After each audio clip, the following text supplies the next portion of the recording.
Je dirais même qu'on s'est prouvé les uns aux autres que c'était plutôt enrichissant de travailler avec des gens différents. On a formé un groupe humain qui est solide.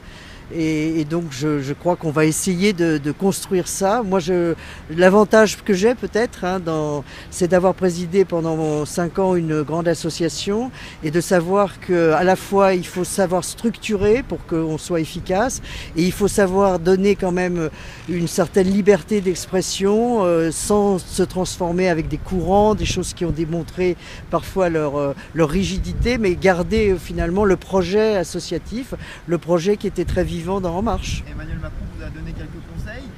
Il n'a pas vraiment eu le temps, mais en tout cas, il m'a donné sa confiance, qui est déjà, je trouve, une belle preuve d'affection et d'attention. Donc voilà, je vais essayer de faire face.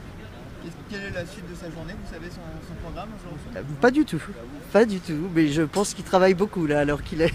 Vous l'avez vu aujourd'hui? Qu'est-ce qu'il vous a dit? Bah oui, je l'ai vu puisque nous avons eu un conseil d'administration qui a pris un certain nombre de décisions, dont celle d'entendre sa démission, d'accepter sa démission et de me proposer pour prendre la présidence par intérim.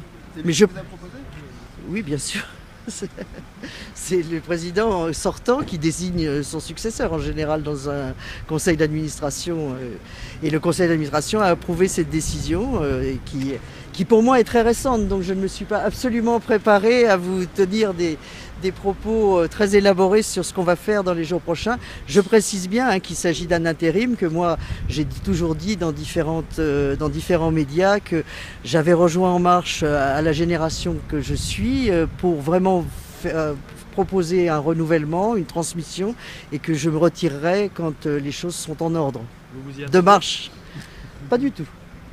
Pas du tout. C'est une sacrée responsabilité quand même d'être présidente par intérim d'un mouvement qui fait ses premières législatives. Oui, mais bon, moi je faisais partie de la Commission nationale d'investiture qui a siégé, comme vous le savez, de nombreux jours et de nombreuses heures pour sélectionner les 577 candidats qui vont être investis dans les heures qui viennent. Donc je connais quand même vraiment la vitalité, je sais ce qu'on a mis en place pour les aider. Donc voilà, les choses vont très vite être sur les rails. Vous savez, ça va aller très très vite. Dans 5 semaines, ils auront vraiment déjà pratiquement, et on sera à l'échéance de l'élection. Donc c'est pas moi c'est pas ce qui me semble-t-il va le plus m'occuper dans les heures qui viennent.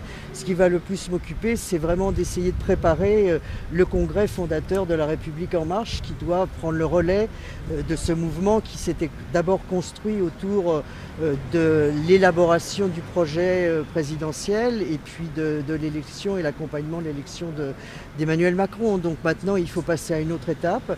Je pense qu'il faut y réfléchir. Donc on va travailler activement à trouver les moyens de faire les choses à la fois vite, mais bien. Voilà. C'est quoi la suite du programme de la semaine qui va se passer dans la semaine? Là, je ne suis pas habilité à vous répondre sur l'agenda du président de la République. Je ne peux vous répondre que sur l'agenda du mouvement. Merci. Merci, madame.